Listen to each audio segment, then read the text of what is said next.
लोकसभा चुनाव करीब आते ही इंडिया की समन्वय समिति में यूपी में सीट बंटवारे को लेकर मंथन जारी है।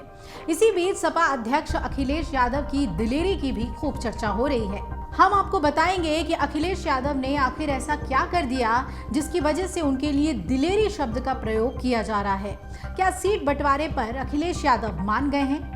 एक तरफ जहां कहा जा रहा है कि लोकसभा चुनाव के लिए सीटों के लिए इंडिया गठबंधन फंस सकती है, तो वहीं दूसरी तरफ अखिलेश यादव ने दिलेरी दिखाते हुए कांग्रेस से पूछा है कि यूपी में कौन कौन सी सीटें चाहिए आपको, कौन होंगे आपके प्रत्याशी। इसके साथ ही खबर ये भी है कि मध्य प्रदेश में सपा और कांग्रेस मिलकर चुनाव लड़ेगी। दरअसल राजनीतिक सूत्रों के मुताबिक लोकसभा चुनाव को देखते हुए कांग्रेस यूपी में गठबंधन के तहत करीब 30 सीटें मांग रही है, तो वहीं इस पर सपा ने कहा है कि उसे ये स्पष्ट करना चाहिए कि किस सीट पर किसे लड़ाना चाहती है कांग्रेस। आगे की बात उसके बाद ही होगी। लोकसभा चुनाव के मद्देनजर यूपी सबसे अहम राज्य है क्योंकि यहीं पर सबसे ज्यादा यानी 80 सीटें हैं और यहाँ इंडिया के घटक दलों के बीच सीटों का बंटवारा होना है। घटक दलों में यहाँ सबसे मजबूत स्थिति में सपा है, इसलिए उसकी सहमति पर ही सारा दारोमदार निर्भर करेगा। सपा अध्यक्ष अखिलेश यादव पहले ही ये कह चुके हैं कि यूपी में सीटें बांटने का काम उनकी पार्टी ही करेगी। राजनीतिक सूत्रों के मुताबिक कांग्रेस यूपी में गठबंधन के तहत करीब 30 सीटें मांग रही है, लेकिन सपा नेतृत्व का मानना है कि सिर्फ लड़ने के लिए सीटों की संख्या ज्यादा रखना उचित नहीं है। जीतने के समीकरण भी अहम है ताकि भाजपा को शिकस्त दी जा सके। समन्वय समिति में इसी तर्क को रखते हुए सपा ने कहा कि कांग्रेस जिन सीटों पर लड़ना चाहती है उन सीटों और प्रत्याशियों के नाम आप पहले बताएं, उसके बाद आगे की बात होगी। समन्वय समिति के सूत्रों के मुताबिक कांग्रेस ने कहा है कि वो सीटों और प्रत्याशियों के बाबत होमवर्क कर रही है। जल्द ही पूरे ब्यौरे के साथ वो अपनी बात समिति के सामने रखेगी।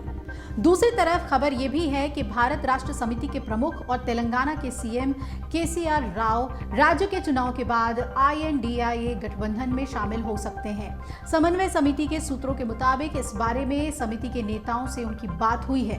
तेलंगाना कांग्रेस और BRS के बीच मुख्य लड़ाई होने के कारण फिलहाल गठबंधन संभव नहीं है, लेकिन ये तय है कि केसीआर एनडीए के साथ नहीं जाएंगे, इसलिए राज्य चुनाव के बाद उनका इंडिया गठबंधन में शामिल होना तय माना जा रहा है।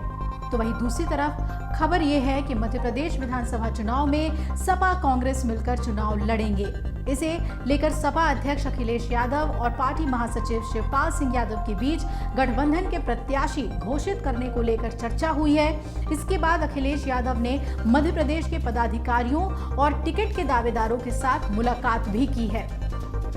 मध्य प्रदेश में 2018 के अंत में हुए विधानसभा चुनाव में सपा ने बीजावर सीट जीती थी, जबकि 6 सीटों पर वो दूसरे स्थान पर रही थी। दूसरे स्थान वाली सीटों पर उसकी मुख्य लड़ाई भाजपा से हुई थी। साल 2003 के विधानसभा चुनाव में सपा के 7 विधायक जीते थे।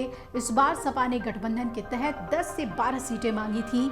इसी मुद्दे पर सपा के प्रमुख महासचिव प्रोफेसर रामगोपाल यादव और कांग्रेस के MP के प्रभारी महासचिव रणदीप सुरजेवाला के बीच कई राउंड की बातचीत भी हुई।